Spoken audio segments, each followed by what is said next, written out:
One day there was a funeral in the village. දවසක් ගමේ මල ගෙදරක් තිබුණා. At about 11:30 Chitrasena went to pay his last respect to the dead. උදේ 11:30ට විතර චිත්‍රසේන අවසන් ගෞරව දක්වන්න ගියා මේ මියගිය තැනැත්තට. Welcome to Jayatissa Athodaheti YouTube channel. Hello, I welcome you all to my YouTube channel. අයිබෝවන් මම ඔබව මගේ YouTube channel එකට සාදරයෙන් පිළිගන්නවා. හොඳයි. Today I am going to tell you another story. අද මම ඔබට තවත් කතාන්දරයක් කියලා දෙන්නයි යන්නේ. Today's story is how Chitrasena was beaten like a football. අද කතාව චිත්‍රසේනට පාපන්දුවකට වගේ පහර දුන්න කෙසේද කියන එකයි. අපි අහමු කතාව. Let's listen to the story. After the story, I will teach you all the new words and the new sentences that you can find in this story. මේ කතාවෙන් පස්සේ මම ඔබට කතාවේ එන විවිධ වචනත් ඒ වගේම වාක්‍ය වර්ග පිළිබඳවත් විග්‍රහ කරන්නම්. Chitrasena could hardly walked as he staggered out of the three-wheeler into the welfare society helped by a villager. ත්‍රිරෝද රථයෙන් එළියට ආපු චිත්‍රසේන බොහොම අමාරුවෙන් වැටෙන්න යනවා වගේ ඇවිදගෙන ගියා සුබ සාධන කාර්යාලයට ගැමියෙකුගේද උපකාරය ඇතුව. His body was covered with dark blue patches. ඔහුගේ මුළු සිරුරම නිල් පාට පළු දාලා තිබුණේ. නිල් පාට පළු වලින් පිරීලා. He could hardly hold his head straight. ඔහුට ඔහුගේ ඔළුව කෙලින් කරලා තියාගන්නත් බැරි තත්ත්වයක හිටියේ. He could hardly hold his head straight. ඔහුට ඔහුගේ ඔළුව කෙලින් කරලා තියාගන්නත් බැහැ. වැටෙන්න යනවා. His was a sad story. ඔහුගේ කතාව ඊටාම කනගාටුදායක කතාවක්. He was opened at the age of 3. ඔහුව අනාථයෙක් බවට පත් උනේ ඔහුගේ වයස අවුරුදු 3ේදී.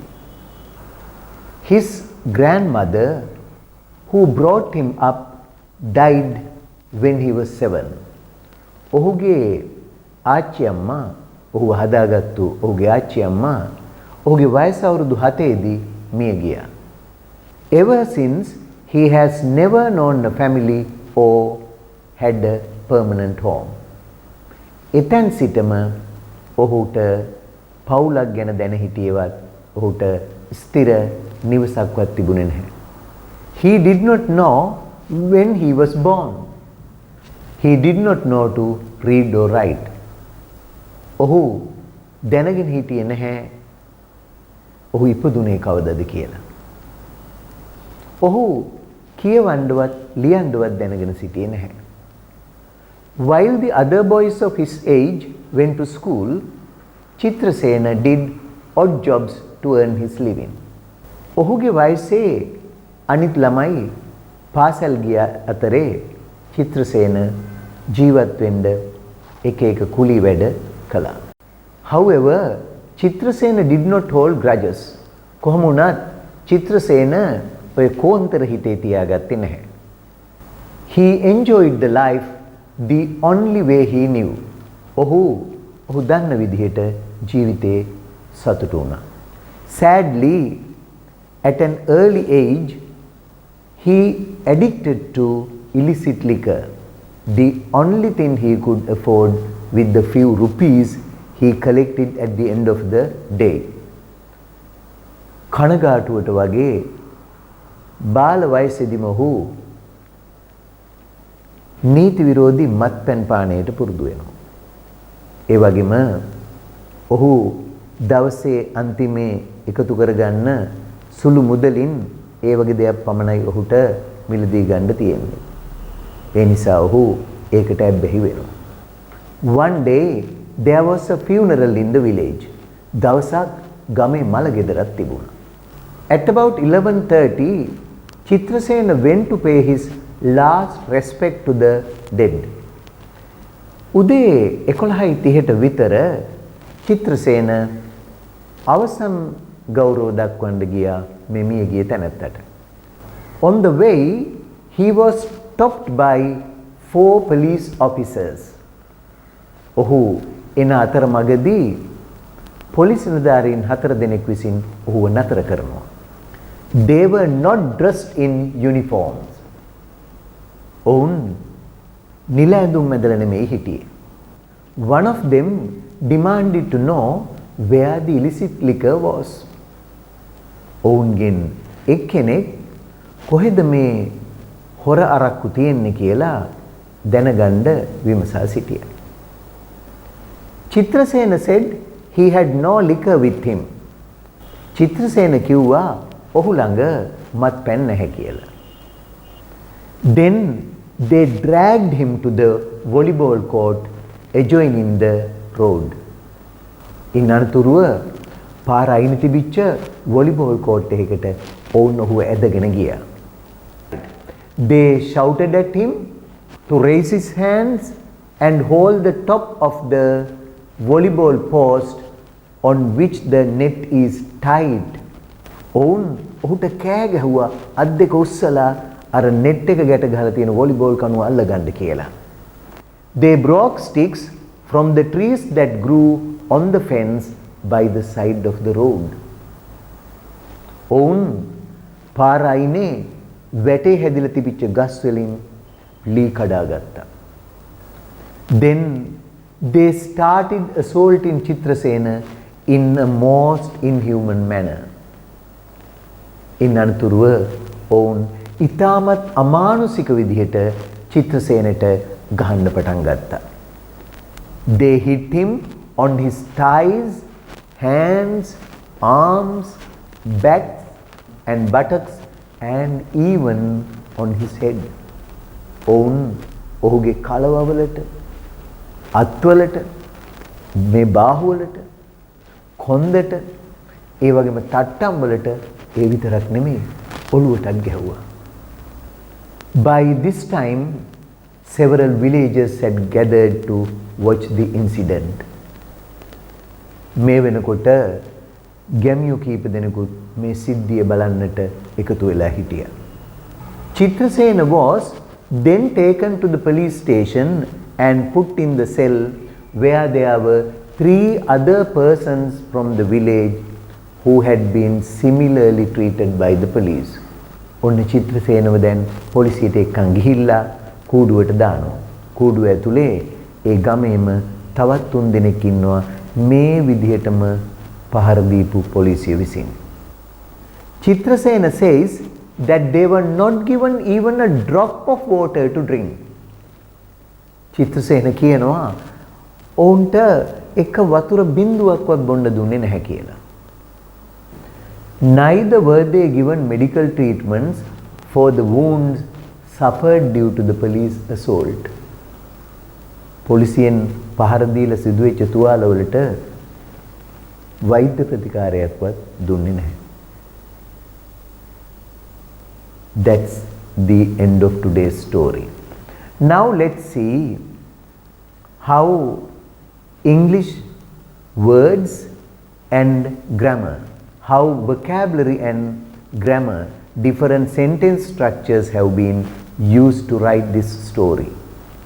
This will help you learn number of different sentence structures and number of vocabulary items. Vocabulary: hardly, stagger, welfare office, patch, hold, straight, orphaned, brought up, permanent, grudges, enjoyed, addicted, illicit, liquor, afford, funeral, dragged, adjoining, assaulting, inhuman. Well, now let's learn some grammatical items here.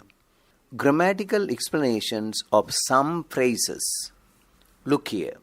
He staggered out, helped by a villager. This is a passive voice sentence. The active voice one is a villager helped him to stagger out. Then make a passive ස්වරූපෙන් තියෙන්නේ. He staggered out, helped by a villager.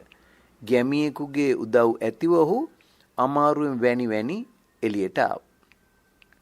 ඒතොර ඒක අපි active voice වලින් කියනවා නම් කියන්නේ a villager helped him to stagger out. අමාරුවෙන් එළියට ඇවිදගෙන එන්න ගැමියෙක් ඔහුට උදව් කළා. ඒක විදිහක්. මේ බලන්න දෙවැනි එක. His body was covered with dark blue patches. මෙයත් passive voice. ඔහුගේ සිරුර වැහිලා තිබුණා, ආවරණය වෙලා තිබුණා with dark blue patches. නිල් පාට අර සීරීම් තැලීම් වලින්. ඒක අපිට පුළුවන් active voice වලින් කියන්න dark blue patches covered his body. ඔහුගේ සිරුර cover කරලා ආවරණය වෙලා තිබුණා නිල් පාට patches වලින්. patches කියන්නේ මොනවා හරි සිරුරේ තියෙන සීරීම් තැලීම් තුවාල වලට. Chitrasena was opened. එතකොට චිත්‍රසේනව අනාථයෙක් බවට පත් වුණා. එතකොට මෙහිදී ඔහු අනාථ කළේ කවුද කියලා අපි දන්නේ නැහනේ. Because we don't know who abandoned him, we can't turn this into active voice sentence. Chitrasena was opened. ඔහු අනාථයෙක් බවට පත් වුණා. එතන පත් කරුණු ලැබුවා. ඊළඟ එක බලන්න. Who had brought him up? ඔහුව හදා වඩා ගනු ලැබුවා. bring up කියන්නේ හදා වඩා ගන්නවට. bring up. එක ප්‍රේෂල් verb එකක්. right? එතකොට he was brought up කියන්නේ ඔහුව හදා වඩා ගත්තා. ඊළඟට මම මෙතෙන්දී ඔබට පැහැදිලි කරන්නම් තව වාක්‍යංශ කීපයක්. දැන් ever since කියන්නේ එතෙන් සිට මේ දක්වාම කියලා කියන්නේ ever since එදා ඉඳලා. ඒතර ඒ වගේම තව අපිට තිබුණා was born. මේ was born එක හැමතිස්සෙම born කියන වචනේත් එක්කලා පැසිව් ස්වරූපෙන් තමයි ඒක යොදන්නේ. ඒකින්ද අනිවාර්යෙන් මම ඉපදුනා කියන්නේ I was born. ඒවා වෙන ක්‍රමයකට කියන්න බෑ. I was born මම ඉපත ලැබුවා. I was born in Kandy. මම මහනුවර උපත ලැබුවා. ඒ වගේ අපි කියන්නේ. ඒතර odd jobs කියලා කියන්නේ නොඑක් විදිහේ වැඩ. එක එක විදිහේ වැඩ. ඒක ස්ථිර වැඩක් නැහැ. එක එක විදිහේ වැඩ වලට අපි කියනවා odd jobs කියලා. On the way he was stopped by 4 police officers. අතර මගදී ඔහුව පොලිස් නිලධාරීන් 4 දෙනෙක් විසින් නැවැත්තුවා. He was stopped කියන්නේ ඒකත් passive voice වාක්‍යයක්. On the way එන අතර මගදී he was stopped by 4 police officers. Police නිලධාරීන් 4 දෙනෙක් විසින් ඔහුව නතර කළා. ඒතර ඒකත් passive voice වර්ගයේ වාක්‍යයක්. ඉතින් මෙන්න මේ වගේ මේ විශේෂ වාක්‍ය ගැනත් හිත යොමු කරවමින් මේ කතාව හොඳට අහලා මේ තුලින් ව්‍යාකරණ ටිකක් වචන ටිකක් ඒ වගේම යම් සිද්ධියක් පිළිබඳ විස්තර කරන ආකාරයත් ඉගෙන ගන්න. අපි තවත් මේ වගේ කතා ඉදිරියේදී ඔබට ඉදිරිපත් කරන්නම්. ඉතින් ඔබ නිතරම අපේ channel එකේ එක්කලා එකතු වෙලා ඉන්න ඉංග්‍රීසි භාෂාව විවිධ ක්‍රම වලින් ඔබට උගන්වන්නයි අපි උත්සාහ කරන්නේ. I hope you enjoyed the story and the lesson, and bye for now until I meet you with another story. Happy learning. මම පාසල් ශිෂ්‍යාවක්. මම කාර්යාලීය සේවකයෙක්. මම රැකියා අපේක්ෂකයෙක්. එහෙනම් ඔබ කාටත් ඉංග්‍රීසි දැනුම අවශ්‍යයි. ක්‍රමවත්ව ඉංග්‍රීසි ඉගෙන ගන්න අපේ ඔන්ලයින් පන්තියකට සහභාගී වන්න. නොමිලේ ලියාපදිංචි වන්න ඔබේ නම, පාසල් සිසුන් නම්, පාසලේ නම සහ අදාළ ශ්‍රේණිය සහ ඔබේ WhatsApp අංකය 071 42 47 341 අංකයට WhatsApp කරන්න.